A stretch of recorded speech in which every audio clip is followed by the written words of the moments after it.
दोस्तों दूसरा test match भी जो है वो खत्म हो चुका है और दुनिया जो है वो ये बात कर रही थी कि इस प्लेयर ने जिता दिया, उस प्लेयर ने जिता दिया, इस किस्म की चीजें निकल के आ रही होती है। हमारी बारी में जो ना हर दफा हमें सूरज बचा देता है। पिछले टेस्ट मैच के अंदर भी सूरज ने आके एंड के अंदर हमें बचा दिया था। हमारी चीखें निकली हुई थी, हम सूरज को बार बार देख रहे थे और अंपायर्स को देख रहे थे, पर सूरज को देख रहे थे, बॉल ऐसी उधर ही करा रहे, बॉलर से हमारे उधर ही करा के बॉलिंग करा रहे थे। इस मैच के अंदर भी हमारे बैटर्स जो है वो बार बार सूरज को देख रहे थे, अंपायर को देख रहे थे और उधर ही देख देख कर बैटिंग कर रहे थे किसी तरह बच जाए। लेकिन फिर भी कौम को बहुत ज्यादा मुबारक हो के दोस्तों, हमने जो है ये टेस्ट मैच बचा लिया है। हम ये टेस्ट मैच भी ड्रॉ कर चुके हैं, सीरीज हम ड्रॉ कर चुके हैं, वरना दोनों की दोनों सीरीज में हम हारने लगे थे। एक और होम के ऊपर शिकस्त होने वाली थी।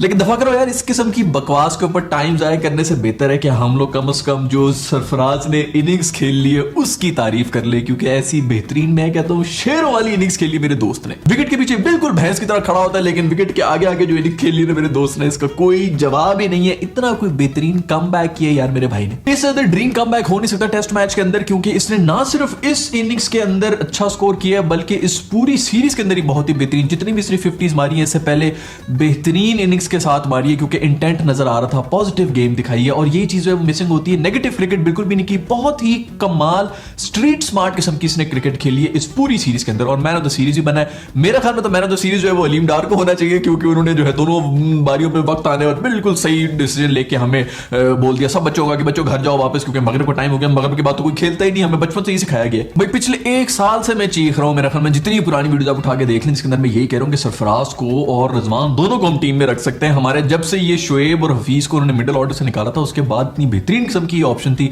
जो कि मिडिल ऑर्डर में था। T20 में इसकी जगह नहीं बनती, उसके ऊपर मैं बिल्कुल एग्री करता हूं, लेकिन कम से कम ओडीआईज में और टेस्ट में इसकी बिल्कुल जगह बनती है, क्योंकि इसी किस्म के दिमाग वाले प्लेयर्स चाहिए जो कि बैटिंग कर सकें। वैसे तो चलो शुक्र है कि हमारी सुनी गई थी, हम जो चीख रहे थे कि कम से कम इस सीरीज के अंदर इसको डाल दो। अब आप ये देखें कि इसको इस सीरीज में डालने के लिए भी पूरा का पूरा बोर्ड चेंज होना पड़ा। हम पिछली सीरीज जो कि इंग्लैंड वाली हुई थी उससे चीख रहे थे खुदा के लिए रिजवान को रेस्ट दे दो भाई, सरफराज को बीच में रख दो। ठीक है, कीपिंग के अंदर नजर आ गया कि बहुत ज्यादा फ्लॉज हैं, ये काफी एक अलार्मिंग चीज थी। मुझे नहीं लग रहा था कि सरफराज जो है इस किस्म की कीपिंग करेगा जिसके अंदर इतने चांसेस मिस होंगे। निक की आवाज नहीं आ रही, इसकी चीजें हो रही हैं, पर एटलीस्ट जो भी हो, हमारा शान मसूद वैसे भी इस वक्त बैटिंग नहीं कर सकता है, ऊपर उसकी बुरी फॉर्म चल रही है, ऊपर से आके खेलने का शौक भी है रिजवान को, तो वो भी एक किस्म का जो है मसला सॉल्व हुआ है, क्योंकि रिजवान अगर टॉप ऑर्डर पे भी खेल रहा हो तो नीचे आके मिडिल ऑर्डर में खेल लेता है। खैर मेरा अभी भी यही मानना है कि रिजवान के ऊपर सारे के सारे फॉर्मेट्स के अंदर खिलाने की कोई तुक नहीं बनती है। वो कहेगा कि मैं फिर टू में खेल भी सकता हूं, लेकिन कम से कम टेस्ट के अंदर तो सरफराज की जगह होनी चाहिए। दूसरी बात यह कि मेरा ख्याल में भी ओडीआई जो है उसके अंदर भी सरफराज की जगह होनी चाहिए। जब इतनी बेहतरीन फॉर्म के अंदर कोई आपका प्लेयर खेल रहा हो तो उसको यूटिलाइज किया जाता है। अभी फिर मेरा ख्याल में ओडीआई जो अनाउंस हो गया उसके अंदर वो नहीं है स्क्वाड के अंदर, तो स्क्वाड का हिस्सा है तो उसको प्लेइंग 11 में भी होना चाहिए।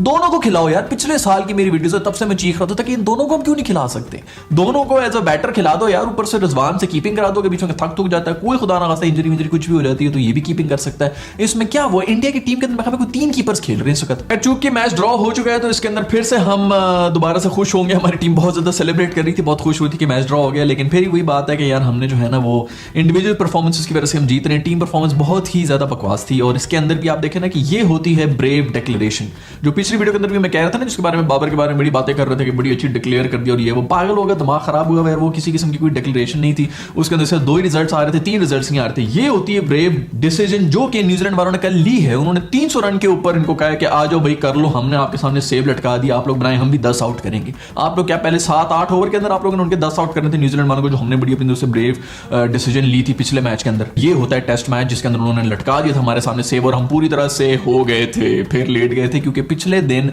सिर्फ और सिर्फ 18 बॉलें हमने सर्वाइव करनी थी और हम नहीं कर सके। मतलब न्यूजीलैंड वाले भी हम लोग पे हासिल होंगे कि यार किस किस्म के लोग हैं, जो हम चाह रहे होते हैं वो हो भी जाता है। अजीब कोई जादू टोना है हम पे जो हुआ है, जो भी अगला चार होता है ना हम वो पूरा कर देते। अभी भी सरफराज खड़ा होता, मैं अपने दोस्त से बात कर रहा था, मैं कहता यार दोस्त हो ही नहीं सकता कि हम ये मैच जीते, इसने आउट होना है और हमारी हालत खराब हो जानी है। और एंड में आगा सलमान वगैरह ने जो है वो अच्छी बैटिंग करने की कोशिश की थी, साथ खड़े रहे थे, गलत शॉट मारते हुए वो आउट हुआ था, जिसकी वजह से थोड़ा सा प्रॉब्लम हो गया था, तुक नहीं बनती थी उस शॉट की। लेकिन सऊद शकील की जो इनिंग्स उसके बारे में बात हो रही, बहुत से लोग कह रहे हैं कि थोड़ा सा स्लो हो गया था। मैं किसी हद तक इस चीज से एग्री तो करता हूं यार, क्योंकि थोड़ा सा स्लो हो गया तो थोड़ा सा ज्यादा पॉजिटिव होता, लेकिन फिर भी उस वक्त मैं रिक्वायरमेंट इसी तरह थी, कोई 150 बॉलों के ऊपर उसने 30 रन बनाए, तो हमारी तो टीम जो बिल्कुल लेटी भी थी। जब बाबर आउट हो रहा था तो पीछे कुछ भी नहीं रहता, तो उसके अंदर उन्होंने अच्छा फाइट तो किया। ये और बात है कि जैसी एक्सेलरेट करने की बारी आई तो वो आउट भी हो गया, तो ये थोड़ी सी अलार्मिंग चीज है और इसी के ऊपर एक्सपीरियंस काम करता है, जिसके ऊपर सरफराज का फायदा हुआ। खैर बाबर से पिछले टेस्ट मैच के अंदर भी किसी सहाफी ने ये पूछा था कि यार बड़ी मुश्किल से हम ये वाला टेस्ट मैच भी जीते हैं, तो उसने कहा मुश्किल से नहीं जीते, और आई एम प्रीटी श्योर कि वो भी ये कह रहे होंगे कि कोई मुश्किल नहीं हुई हमें, लेकिन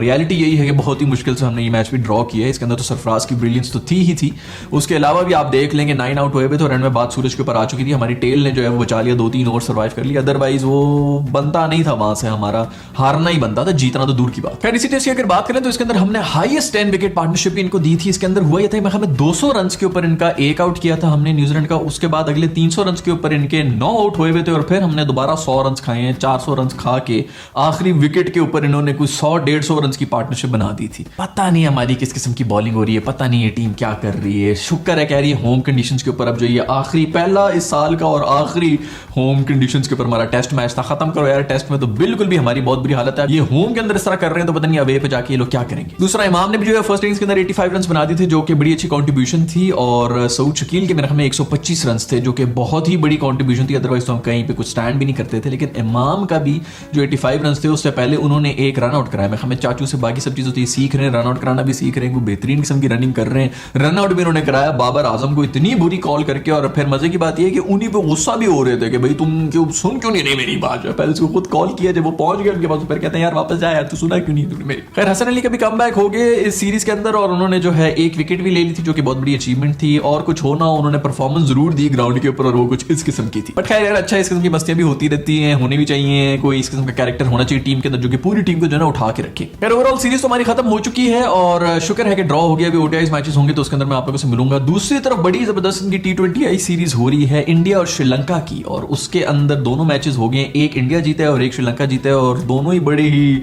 जबरदस्त मैचेस हुए हैं। लास्ट ओवर तक गए। एक के ऊपर तो पहले वाला जो T20 था उसके अंदर लास्ट बॉल के ऊपर 4 रन चाहिए थे श्रीलंका को जीतने के लिए, और इनफॉर्म बैटर उनका जो है वो खड़ा भी था, लेकिन फिर भी चौका नहीं मार सके। लास्ट ओवर मेरे दोस्त पांडू ने दिया अक्षर पटेल को, स्पिनर को बॉलिंग कराने के लिए मेरे दोस्त पांडू ने भेज दिया, और यार क्या है कॉन्फिडेंस के साथ वो वाइडिंग करा रहा है, पता नहीं क्या चौके छक्के खा रहा है। वो कह रहा है चिल हो जाए यार, बस तू बेशक हार जा, मेरे ऊपर है गेम, मेरे ऊपर। यार ये बंदा जो है ना, मतलब टेक्स्ट बुक कप्तानी की मेरे दोस्त ने। वही हुआ, लास्ट बॉल के ऊपर 4 रन चाहिए थे और इसने बेहतरीन की कप्तानी की, उसे नई चौका खाने दिया और इंडिया वो मैच जीत गया था। इंडिया को अगर किसी से सीखना चाहिए ना कि यार किस तरह कराना है लास्ट ओवर, तो हमारे नवाज से सीखो भाई। खैर बहुत ही नई टीम है जो इंडिया की इस वक्त खेल रही है, और उन्होंने ये वानखेड़े के जो स्टेडियम है उसके ऊपर 162 का स्कोर डिफेंड किया था, तो बहुत बड़ी अचीवमेंट है। वहां पर वैसे ड्यू पड़ती है, उस मैच के अंदर ड्यू तो नहीं पड़ी थी, लेकिन फिर भी बड़ी अचीवमेंट है। ये मावी का डेब्यू हुआ था पिछले मैच के अंदर, जिसके अंदर इसने 4 विकेट ली, बहुत ही बेहतरीन किस्म की बॉलिंग कराई थी, और ये बॉलिंग कराने से पहले जो ना ऊपर देख रहे होते हैं चांद की तरफ, बिल्कुल बैटर को इन्होंने इग्नोर किया हुआ है। इमेजिन करो कि ये बैटर को देख के अगर बॉलिंग करा रहा हो तो किस्म की बॉलिंग करा रहा होगा। बिल्कुल ये भी जो है चांद को उसी तरह देख रहे होते हैं, हमारे प्लेयर्स इन टेस्ट मैचेस के अंदर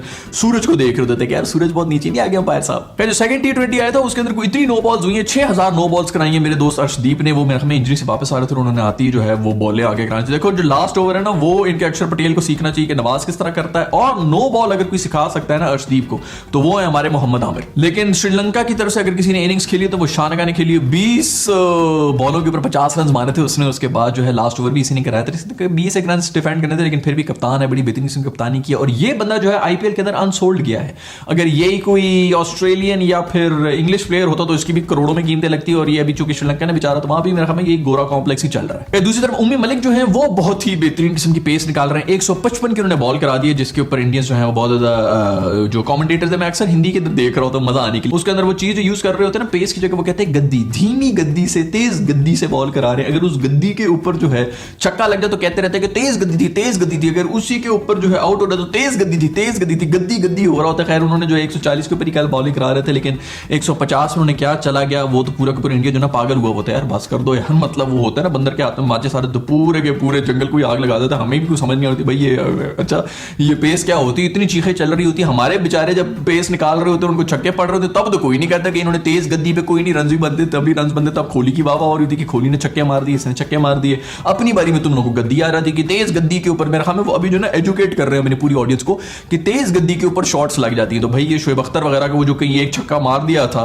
सचिन ने, जो आज तक जो है उस बेचारे को बताया जाता है कि उधर से मार दिया था, और बाप बाप भी होता है, पत्नी इस किस्म की जो दिमाग में स्टोरियां होती है जो बंदा बोल नहीं सकता। अक्सर जो इंट्रोवर्ट्स होते हैं जो कि बाहर कुछ नहीं बोल सकते, वो अपने दिमाग में कुछ बोल देते हैं और फिर बाद में कहते हैं कि हाँ यही सच है। ये वापस आके ना घर में आके वो बोल रहे होते हैं कि इसका मुझे ये जवाब देना चाहिए था। वो उसी किस्म की स्टोरीज बनाई हुई सहवाग ने, और जो आके सुना रहा होता है अब, और आके सब लोग तालियां बजा रहे होते हैं कि वाह वाह वाह क्या इसने बात करी, बाप बाप होता है। उस वक्त गद्दी शद्दी की कोई बात नहीं हो रही होती। खैर जो भी वो अच्छी बॉलिंग करा रहे हैं, कम से कम लाइन लेंथ जो है वो थोड़ी बहुत उसकी बेहतर हो गई है, अच्छी बात है। और अच्छा है जो एक्साइटमेंट होती है वो मैचेस के अंदर सिर्फ फास्ट बॉलर्स ही लेके आ सकते हैं, छक्के वक्के से कुछ भी नहीं होता। अच्छा है ताकि इंडियंस को भी नजर आए कि ये किस किस्म का क्रिकेट होता है फास्ट बॉलर्स वाला, और उनको भी थोड़ी जो ना पिचेस इस किस्म की बनाने का उनको शौक हो क्या, जिसके अंदर फास्ट बॉलिंग जो है देखने को मिले। ये छक्के शक्के 1 2 3 आप देख लेते, उसके बाद बोरिंग हो जाता है जब हर बॉल के ऊपर छक्के ही जा रहे हैं। इस क्रिकेट के अंदर अगर कोई थ्रिल ला सकता है ना, वो सिर्फ और सिर्फ फास्ट बॉलिंग ला सकती है, जो कि फुटबॉल में भी आती है। जब गोल होता है ना, वो जो एक रश मिलता है वो सिर्फ और सिर्फ फास्ट बॉलिंग का बोल्ड करने से ही मिल सकता है। तो धीमी गद्दी नहीं, तेज गद्दी वाली जो है वो पिचेस बनाओ। और चूंकि अब इंडिया जो है वो रूल कर रहा है प्रॉपरली इस वक्त पूरे के पूरे आईसीसी को, तो जब तक इनको आदत नहीं पड़ेगी तेज गद्दी वाली, तब तक इसी तरह ही होना है, कुछ भी चेंज नहीं होना, और फिर क्रिकेट जो है वो बोरिंग होता जाएगा ऐसा ऐसा। तो बेहतर है कि तेज गद्दी वाली पिचेस बनाई जाए। खैर आगे भी ओडीआई सीरीज हो रही है और T20I मैच जो है वो भी इंडिया का भी होने लगा है, जो फाइनल होगा, तो उसके बाद भी मैं आप लोगों से मिलूंगा। और यहाँ पर मैंने प्लेलिस्ट दे दी है जितनी भी कॉमेडी की एपिसोड्स होती हैं उनकी, और यहाँ पर मैंने रिवाइंड की प्लेलिस्ट दे दी है। अगर आप लोग जो रिवाइंड के शौकीन है, कहते रहते हैं कि भाई रिवाइंड की तरह, तो यहाँ पर है रिवाइंड। आप लोग देखते हैं नहीं, यूट्यूब एल्गोरिथम आपको दिखाता है नहीं है, बट खैर यहाँ पर मैंने सब्सक्राइब का अपना गोलू भी दे दिया, इसको दबा दें और CBR में का हिस्सा बन जाए। See in the next video, bye.